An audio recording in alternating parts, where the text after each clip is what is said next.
تیتر اول امشب: خامنه‌ای میگوید ایران به تعهداتش در برجام برمیگردد به شرط آنکه آمریکا همه تحریم‌ها را در عمل بردارد و راستی آزمایی هم بشود. بایدن گفته تحریم‌ها تا زمانی که ایران غنیسازی اورانیوم را متوقف نکند برداشته نخواهد شد. گره کور سیاسی یا اهرم‌های چانه‌زنی. غالیباف در مسکو حامل پیام مهم رهبر جمهوری اسلامی برای پوتین، اما قرار نیست پوتین او را ببیند. چرا رئیس جمهوری روسیه با رئیس مجلس ایران دیدار نمی‌کند؟ و چطور شغل‌های ناشناخته آینده بازار کار را تغییر می‌دهند؟ گزارش فوربس درباره مشاغلی که امروز نشانی از آنها نیست. به تیتر اول خوش آمدید.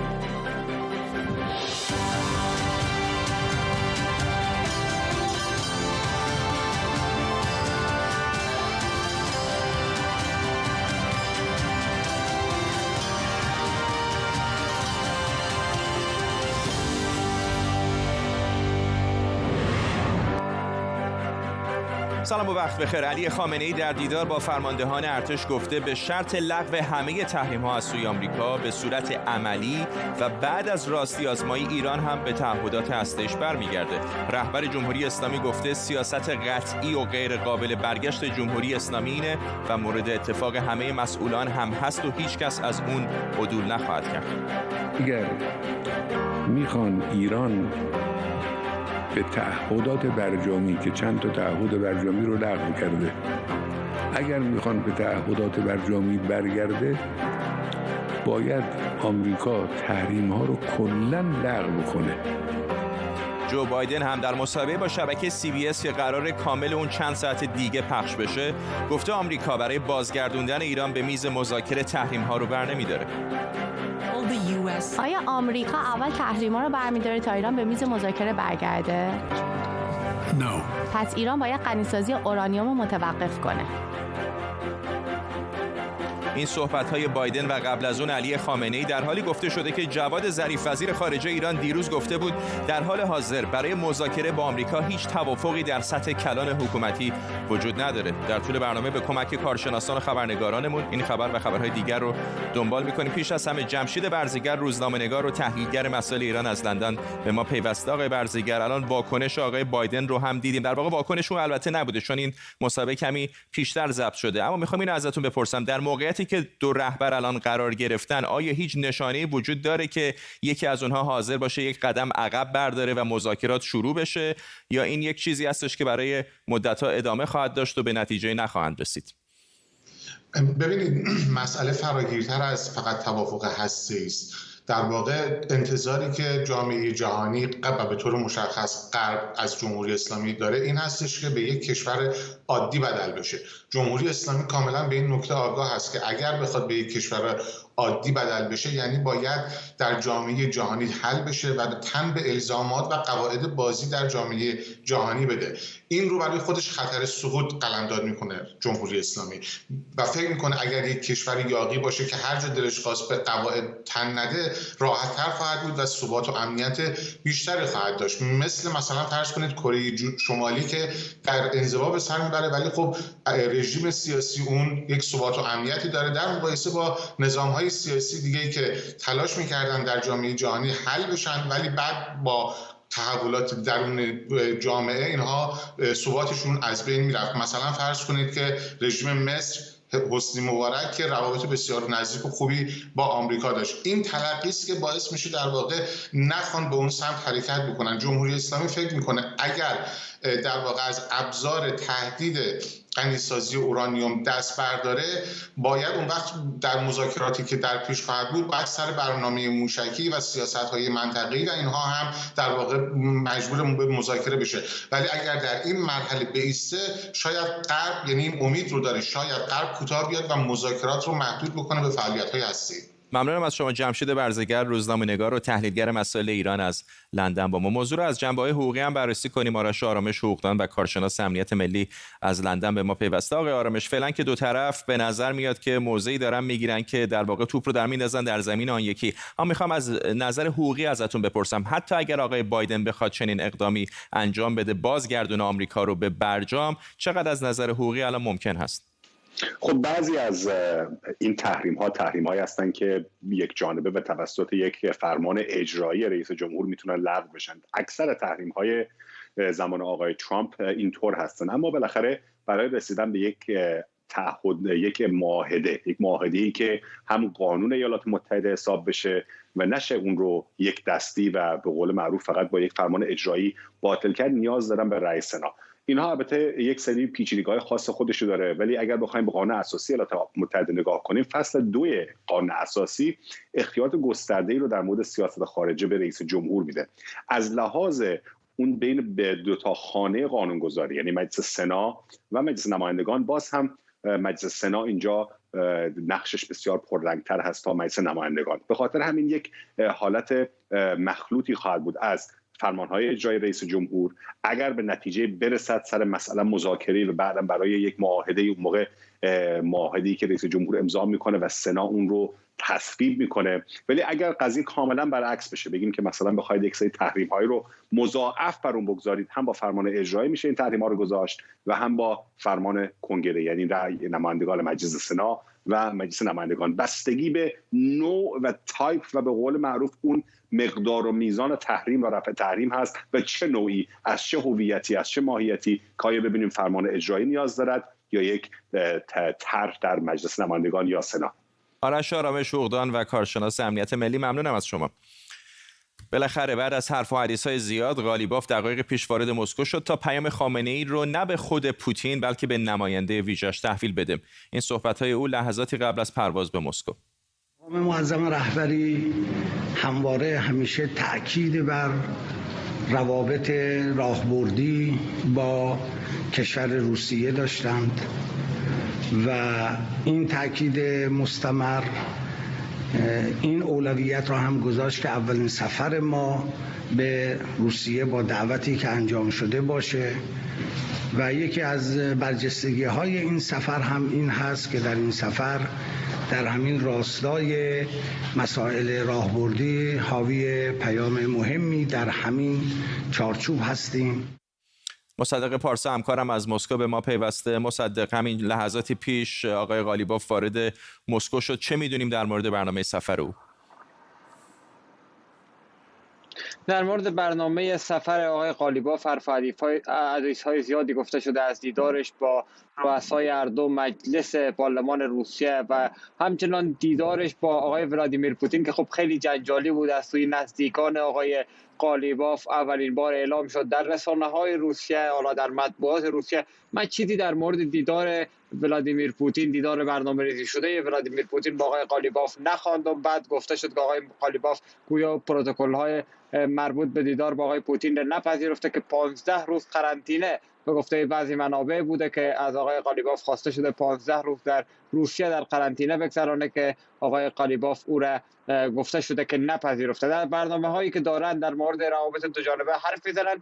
مهمترین بحثی که وجود داره انتقال پیام آقای خامنه‌ای با آقای پوتین هست که خیلی عجیب هست. چند روز پیش محمد جواد ظریف آمده بود و حالا این پیام را نه آقای ظریف که آقای قالیباف به مسکو میاره و شاید همون بحثی که در برنامه خودت هم شد فرداد رویش که آقای ظریف در گفتگو گفته بود سهم در سیاست خارجی ایران صفر هست، از 0 تا 100. فکر میکنم که این که آقای قالیباف پیام رهبر ایران را به روسیه میاره در حقیقت تایید همان مدعاست.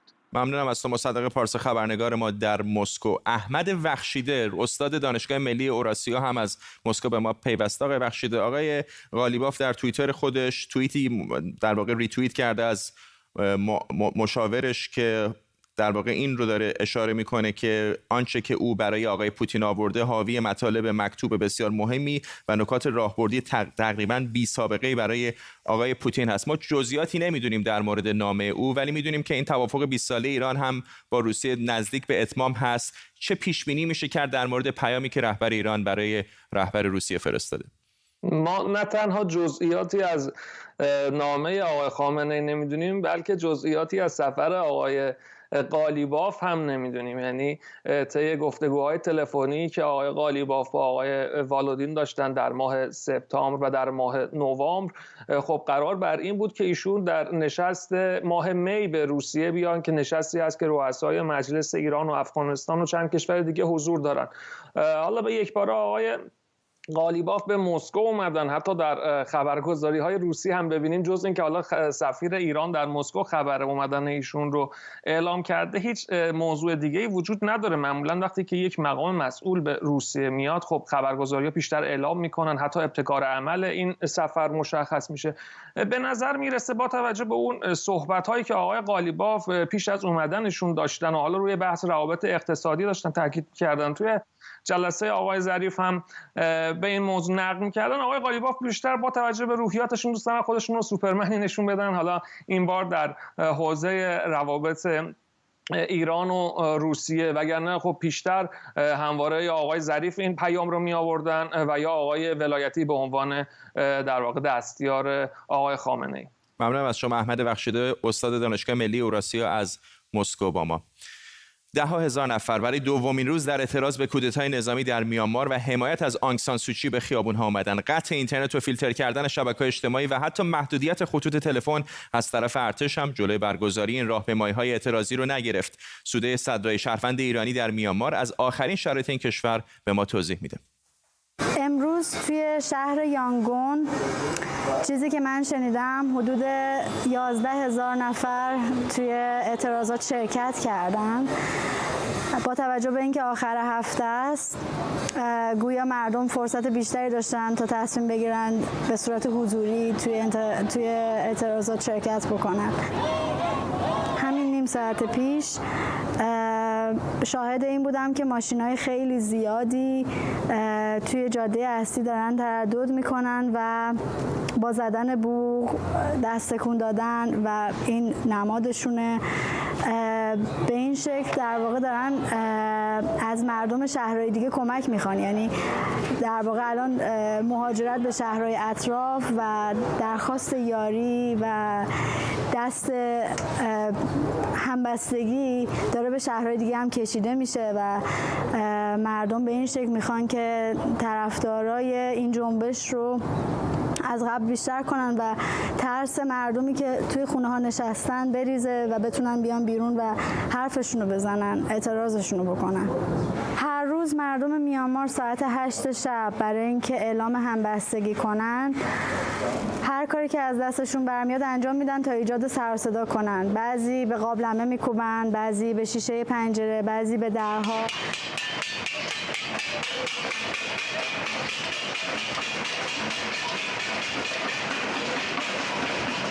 و کسایی که دارن رانندگی میکنن دستشون رو میذارن روی بوق، حتی تریلیات.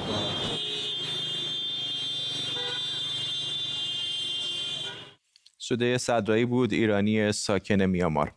رئیس مرکز اطلاع رسانی ستاد اجرایی فرمان امام گفته دیروز با تزریق واکسن کوو ایران برکت به چند نفر دیگه حالا تمام 56 داوطلب فاز اول وارد مطالعه شدن. حجت الله نیکی ملکی گفته بعد از صدور مجوزهای لازم از 28 روز دیگه فاز دوم تست انسانی شروع میشه. او گفته 2 کشور عربی هم بدون اینکه اشاره‌ای به اسم این کشورها بکنه برای خرید واکسن ایرانی درخواست دادن. در ایران باز هم واکنش‌ها نسبت به واکسیناسیون کرونا ادامه داره. در یکی از جدیدترین اونها دفتر عباس تبریزیان از روحانیان شناخته شده که نظراتش در مورد طب سنتی حاشیه‌های زیادی داشته، گفته در واکسن‌ها میکروچیپ تعبیه شده که این میکروچیپ باعث تغییرات ژنتیکی میشه و فرد رو از حالت انسان خارج میکنه و تبدیل به ربات میکنه. دفتر این روحانی توصیه کرده انسان‌ها به کسانی که واکسن میزنن هم نزدیک نشن. سعید نمکی وزیر بهداشت ایران امروز اعلام کرده واکسیناسیون کرونا از سه‌شنبه با اولویت کادر درمان به ویژه کارکنان بخش‌های ویژه بیمارستان‌ها در ایران شروع میشه. وزیر بهداشت ایران گفته ما 3 راه برای تهیه واکسن دنبال می‌کنیم. اول واکسن تولید داخل، دوم انتقال دانش فنی تولید فقط از کشورهای دوست و در انتها خرید واکسن. ماهان غفاری، محقق همه‌گیرشناسی و تکامل ویروس از دانشگاه آکسفورد با ماست. آقای غفاری، نگرانی‌های زیادی وجود داره در مورد نحوه تهیه و توزیع واکسن در ایران. شاید یک خبر نسبتاً خوب این باشه که این واکسن روسی بالاخره دست کم در مراجع علمی معتبر هم مورد تایید قرار گرفته. درسته، اما اولویت‌ها به نظر میاد برعکس داره انجام میشه. یعنی اولویت یک ما باید خرید واکسن باشه و بعد به مراحل دیگه بپردازیم، به دلیل اینکه اولویت یک ما باید حفظ جان افراد باشه، از فوت نسبت به این پاندمی مهلک. اما به نظر میاد با توجه به آخرین اخبار از همین واکسن روسیه 2 میلیون دوز از این واکسن خریداری شده که برای اینکه 2 دوز هست این واکسن به 1 میلیون نفر میرسه. عمده شاید کادر درمان رو بتونه اگر بخوان اولویت رو به اونها بذارن واکسینه بکنه که خب میتونه باز حداقل این کادر درمان خسته که مدت خیلی طولانی هست با مشکل این پاندمی و اپیدمی در ایران دست و پنجه نرم می‌کردن رو کمی ایمنی بهشون ببخشه. اما این عدد خیلی فاصله داره با اون حدی که ما بخوایم از مرگ و میر اصلی بار اصلی فوت که در افراد مسن هست جلوگیری بکنیم. جمعیت بالای 65 سال ایران و آسیب پذیر ایران شاید چیزی نزدیک 7 یا 8 میلیون نفر باشه. پس ما به تعداد بسیار بیشتری از دوز واکسن نیاز داریم. صحبت‌های خیلی زیادی شاید بشه کرد از بابت اینکه چه کارهایی میشد ایران بکنه در 3 تا پیک اولی که ایران داشت تا قبل از توزیع عمومی واکسیناسیون. اما پیک 4م که خیلی هم راجبش صحبت شده که میتونه پیک خیلی مهلکی باشه، مسئولیت اصلیش واقعا با سازمان غذا و داروی ایران و سازمان وزارت بهداشت هست، به دلیل اینکه با واکسیناسیون سریع میشد این پیک جلوگیری بشه. اما به نظر میاد ما خیلی با اون هدف فاصله داریم و باید امیدوار باشیم که این پیک در واقع شکل نگیره و مردم توصیه‌ها رو رعایت کنن. اما چشم‌انداز مثبتی رو خیلی نمیده از آینده. ممنونم از شماهان غفاری، محقق همگیرشناسی از آکسفورد با ما. بنیامین نتانیاهو نخست وزیر اسرائیل به رأی دیوان کیفری بین‌المللی برای تحقیقات درباره جنایات جنگی در سرزمین‌های فلسطینی اعتراض کرده و گفته این حکم یهودی ستیزی محض و دیوان باید درباره دیکتاتوری‌های بیرحمی مثل ایران و سوریه تحقیق کنه. این حکم دیوان کیفری بین‌المللی یهودی ستیزی محضه. این دادگاه برای جلوگیری از جنایاتی مثل هولوکاست علیه یهودیان تأسیس شده، اما الان کشور یهودیان را هدف قرار گرفته. این دادگاه باید درباره دیکتاتوری‌های بیرحمی مثل ایران و سوریه که تقریباً هر روز مرتکب جنایات وحشیانه میشن تحقیق بکنه. بنیامین نتانیاهو بود نخست وزیر اسرائیل. اشکان صفای همکارم از اورشلیم به ما پیوسته. اشکان، امروز نگاه می‌کنم تقریبا همه رسانه‌های اسرائیلی به این موضوع پرداختن.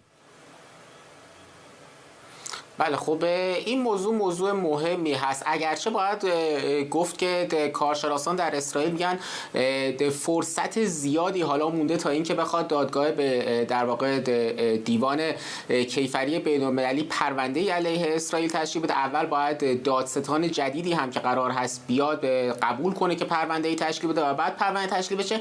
اما اون موضوعی که در اینجا مهم هست این هست که در واقع الان دیوان کیفری بین‌المللی اومده تشکیلات خودگردان فلسطینی رو به عنوان یک کشور مستقل به رسمیت شناخته.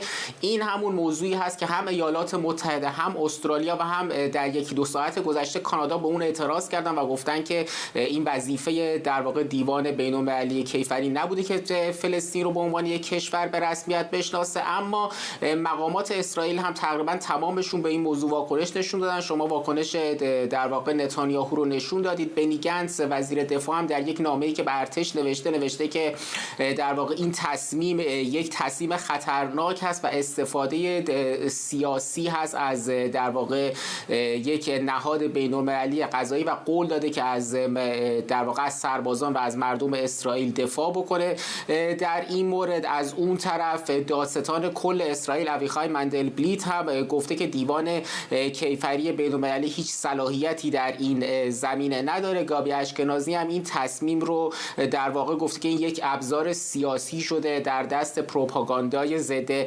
اسرائیلی. باید از این رو هم البته اضافه کرد که الان این تصمیمی که گرفته شده این در واقع این موقعیت رو و این صلاحیت رو هم به دادگاه کیفری بین‌المللی میده که به اون چیزی که جنایات جنگی فلسطینی ها خونده میشه هم رسیدگی کنه. موضوعی که حالا شاید بتونه در واقع اسرائیل از اون علیه حماس استفاده بکنه اگر که همچین تصمیمی بگیره.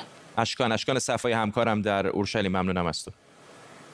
اگه تازه میخواین وارد بازار کار بشید شاید براتون جالب و مهم باشه که بدونید بازار کار چند سال دیگه حداقل در آمریکا و کشورهای توسعه یافته کلی تغییر میکنه. فعلا در آمریکا پزشکان، مدیران ارشد، دندون پزشکان، روانشناسان، وکلا، مهندسان نفت و معماری، پرستارها، متخصصان بازاریابی، کارکنان رسانه‌ها و متخصصان کامپیوتر کاروبارشون حسابی سکه است. اما مجله فوربس میگه تا 4 سال دیگه 25% آمریکایی‌ها به مشاغلی رو میارن که الان زیاد خبری ازشون نیست و اسم اونها رو مشاغل آینده گذاشته. یکی از مشاغل مهم آینده کار در زمینه پایایی و حفظ چرخه حیات در کره زمینه، یعنی هر چیزی که به محیط زیست، کنترل جمعیت، مقابله با بیماری‌های همه‌گیر، مدیریت منابع و انرژی و همینطور تولید مواد غذایی سازگار با محیط زیست مربوط باشه. شغل دیگه‌ای که کاروبارش سکه میشه پول درآوردن از زباله‌هایی که بشه اونها رو تبدیل به انرژی کرد. الان روزانه 730,000 تن زباله در آمریکا تولید میشه که میتونه یک منبع مهم برای تولید انرژی باشه. کار کردن در زمینه کامپیوترهای کوانتوم و هوش مصنوعی هم از شغل‌های پردرآمد در سالهای آینده میشه که زندگی بشر رو عوض میکنه.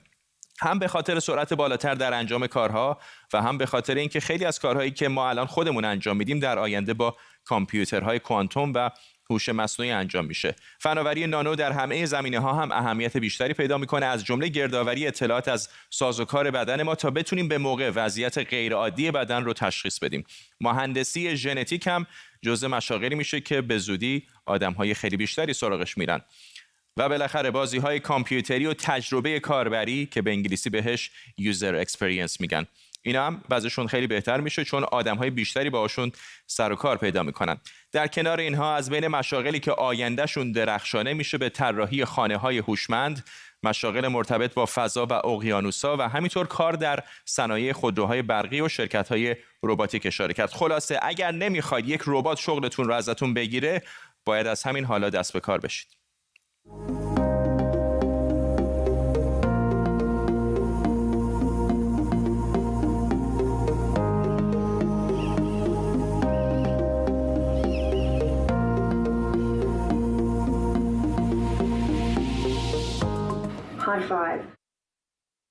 خب از دنیای آینده و پیشرفت بشر بریم به دنیای کاملا متفاوت. احمد عبداللهی نژاد دبیر ستاد امر به معروف و نهی از منکر استان اصفهان گفته دوچرخه سواری زنان در انظار عمومی ممنوعه چون در جامعه به گفته او حساسیت به وجود میاره.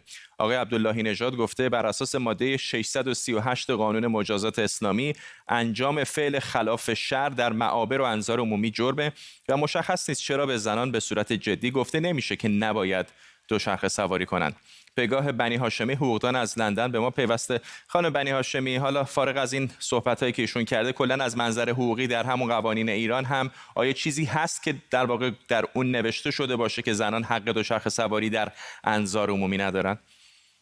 اجازه بدین این موضوع رو از دو زاویه بهش نگاه کنیم. دیدگاه اول دیدگاه حقوقی یا قانونی هستش که ما در هیچ کجای قوانین موضوعی ایران به صراحت نداریم که اصلا زنان برای استفاده از دوچرخه ممنوعیتی برای زنان وجود داشته باشه و تازه در اصل 36 قانون اساسی و همچنین در ماده 2 قانون مجازات اسلامی به صراحت عنوان شده که هیچ کسی، هیچ نهادی حق این رو نداره که از متن قانون صراحت بگیره و موضوعی رو که جرم نیست جرم تلقی بکنه.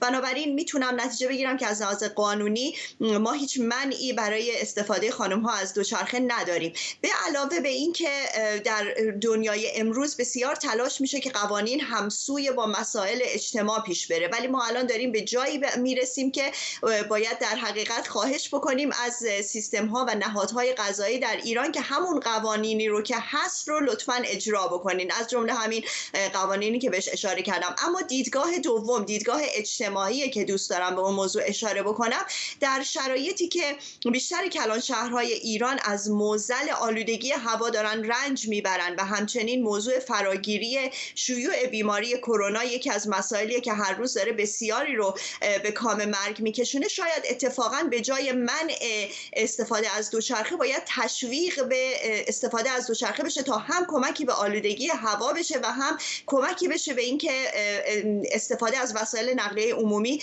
کاهش پیدا کنه و به این ترتیب موضوع شیوع ویروس کرونا هم یه مقداری در کنترل بیاد. اما نکته پایانی که دوست دارم به این موضوع اشاره بکنم اینه که با نگاهی به آمار در بین سال 91 تا 1400 نهاد ستاد امر به معروف و نهی از منکر چیزی بالغ بر 300 میلیارد تومان بودجه داشته. شاید با نگاهی به این بودجه بتونیم بفهمیم که چرا این نهاد اصرار به بعضی از قوانین این چنینی داره. خانم بنی هاشم فرصت کمی دارم، اگر خیلی کوتاه فقط بفرمایید. خیلی چیزها هستش در ایران که الزاما در قانون غیر قانونی نیست، اما در متن قانون آمده که به شرطی که مثلا مغایر با قوانین اسلام نباشه. اینم میتونه بهانه‌ای باشه برای جلوگیری از دوچرخه سواری.